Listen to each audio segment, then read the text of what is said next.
Hey, do you know what the difference is between this raw egg and this boiled egg? Well, what about this whole head of broccoli and these broccoli florets? I mean, nothing really, right? But if you go to the supermarket, these cost a lot. That's because they're taxed as luxury items, and people see them as a convenience and not a necessity. My name is Washika Torres, and I'm a second-year PhD student at UIC. My work involves food sovereignty and food justice.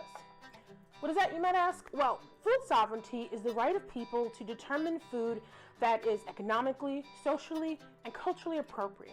And food justice is kind of the way we get there. So think of food sovereignty as a noun or a destination point, right? And food justice is the journey. So what my work involves is bringing disability and food sovereignty together. A lot of food sovereignty deals with issues around gender or race and food insecurity. But say, for instance, you don't live in a food desert. Say you live across the street from the supermarket, but say you can't get there.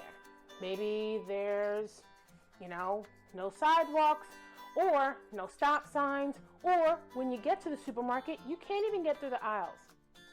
Well, that's where food justice and food sovereignty comes in. See, the issue with things like this, Chica holds up broccoli floret, is there's an assumption that an able-bodied person is going to buy this and cook this. And even if there is a disabled person involved, they're going to just be receiving the food.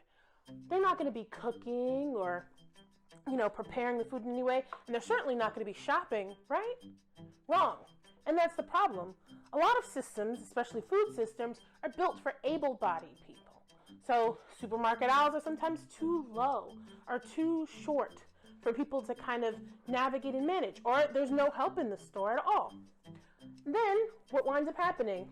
You buy this food, or you can't afford to buy the food you actually want to eat, and you wind up eating frozen food or canned food that's not as nutritionally sound. But does that matter? Yeah, I'm going to eat this for dinner. Washika holds up a frozen dinner. Like tonight, right? This is my dinner.